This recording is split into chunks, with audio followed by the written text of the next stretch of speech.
Hi everyone. Today you are going to mix and make all the colors on the color wheel, and you are going to use watercolor paint. So a few things before you get started. You're going to want to make sure your colors are nice and clean. Now, does that yellow look clean? Ugh, no it doesn't. I don't want to paint with that yellow. So this is how we clean it. I get my paintbrush wet in water, and I swirl it around in the yellow, and then I dip my paintbrush back in the water, swirl it around in the yellow, and you're going to keep doing this until your paint is clean. You might want to use a paper towel to soak up excess paint. We are going to begin by painting the primary colors, and I'm going to begin with yellow. I like to start in the middle and work my way out.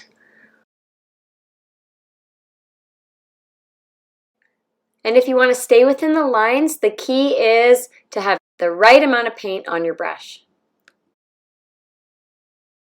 And then once you have your primary colors, you may begin making a secondary color. I'm going to start by mixing yellow and blue to make green. So first, put some yellow on your paintbrush, drag it down to the palette. And once I have enough yellow, I'm going to rinse and dry my paintbrush. And then you're going to mix yellow and blue together.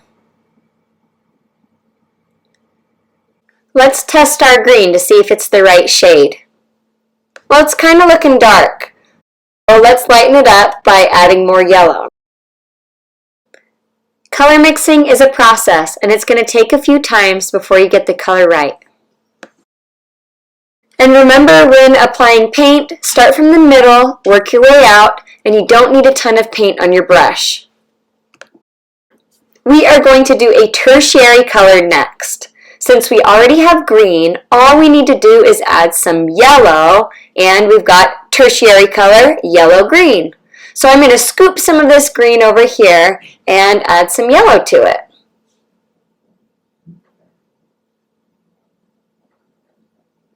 Once you have a color, test it. I think I want to add a little bit more green to darken it up.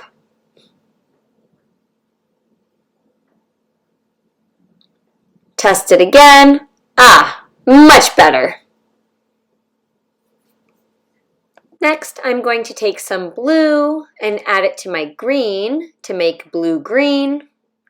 Test your color to see if it's right.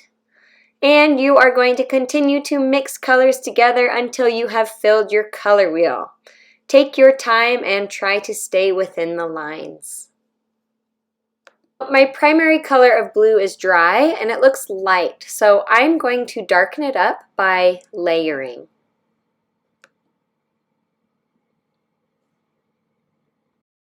Next, I'm going to clean my palette so we can do our next set of colors.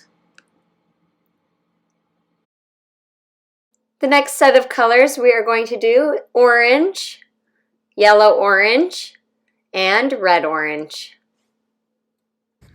All right, and then you're finished. If your colors are drying as they're drying, if you want to add more layers to them, you may, but otherwise you are done.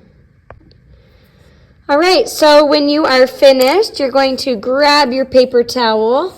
You're going to wipe off your tray, make sure it's nice and clean for the next person, and out of courtesy, make sure these three colors are nice and clean as you take them back.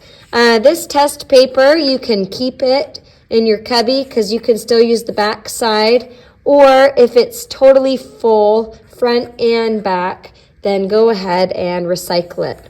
Hold on to this color wheel. We will glue it into our sketchbooks another day.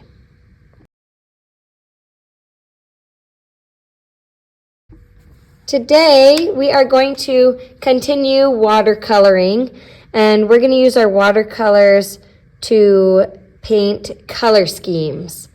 Neutral colors, warm, cool, and complementary colors. So we're going to start with warm colors. These are colors that are associated with warm things, colors on this side of the color wheel. You've got your your red, your orange, and your yellow. I'm going to start with red, and I'm just going to paint in one of these circles, fill in the whole circle. I'm going to have to make orange real quick.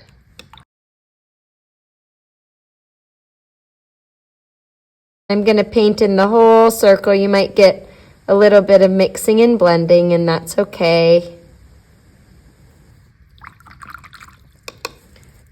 And then I'm going to finish with the yellow, although it might be wise to start with yellow because you got to be careful. Look at that. I'm getting some blending happening in there. And then next is your cool colors. This side of the color wheel, colors associated with cool things, your green, your blues, and your purples. I'm going to wipe up this orange.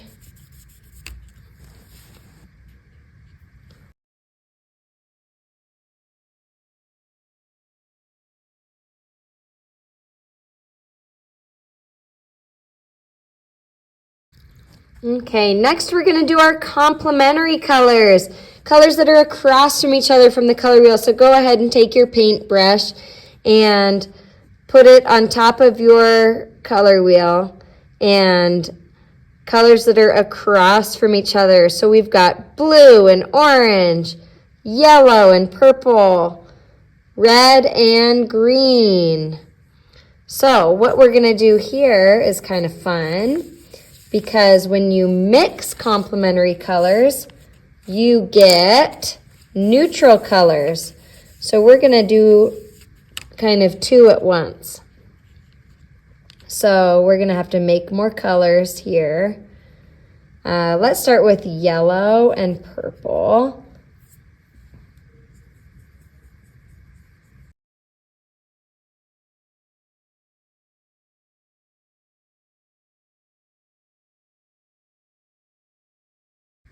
Okay, then I've got some purple on my paintbrush. I'm going to dab it into this yellow.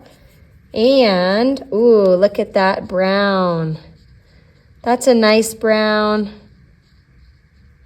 So I'm going to go ahead and drag that brown up here under our neutral colors.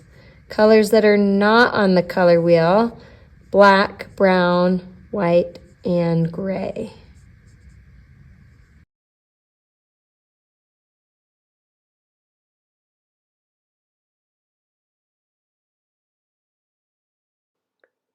Next, I'm going to do red and green, and then orange and blue.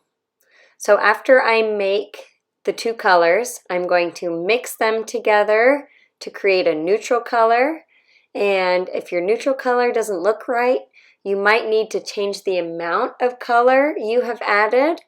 And you can always test your color on test paper before you paint it on your sheet, just to make sure you've got the color right. You can leave that one white, or you can add black to it when we pull out the black. And when you are finished, please label your colors, clean your colors, and wipe down your palette so it is ready for the next paint session. Thank you so much.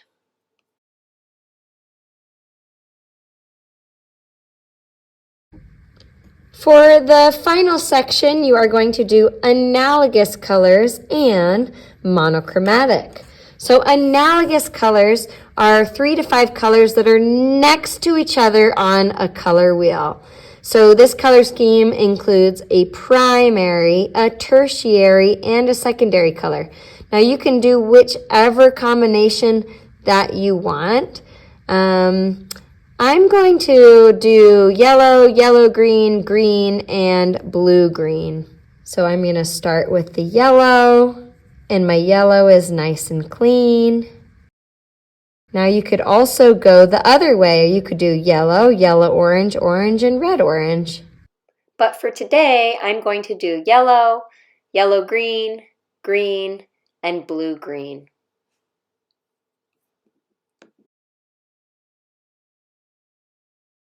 And when you're finished making your analogous color scheme, please label your colors by writing them down.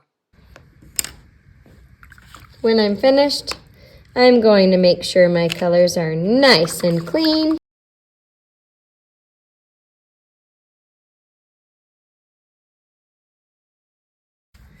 The next one I'm going to do is monochromatic. It will be ranging from white to black, and you get to pick one hue, whatever color that you want. I'm going to use red, but you can do whatever color you want. So first, I got to make sure my white is nice and clean. Does that look clean? No. So I'm going to swirl my paintbrush around. And sometimes I even like to just kind of do it on over top of the water cup. Get that cleaned up really nice. I might even use my paper towel to kind of dab it up. Okay, so I need white and black. And my color's getting kind of dirty, so I'm gonna go get new water. Even though this color is white, I would still like you to paint white. I'm going to do red. Paint red or whatever color you choose in the hue. And then I'm going to add some water to my black and paint black.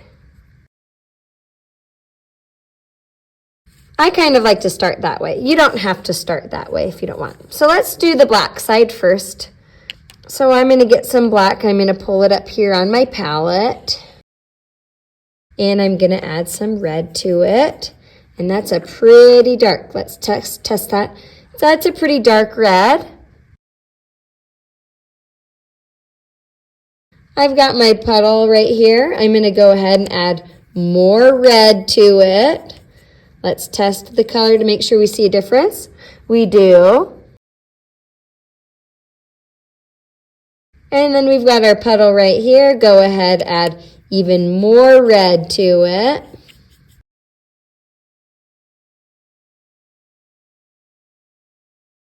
And notice how they're just very small increments. And this black is starting to dry up. I think I'm going to add a little bit more black to darken up that last color. Now that it's starting to dry, I can layer that black and make it even darker. Okay, now let's get rid of our black and red.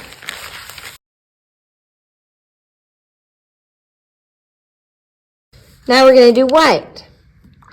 So let's start with a puddle of white. Now you do not need very much red. I'm going to add, a teensy tiny bit of red.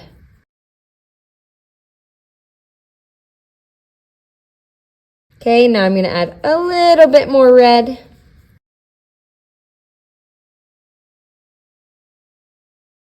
And a lot more red.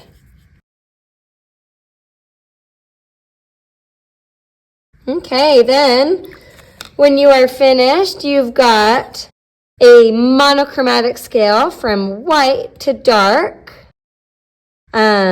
We've got our tints over here, our color plus white, and our shades over here, our color plus black.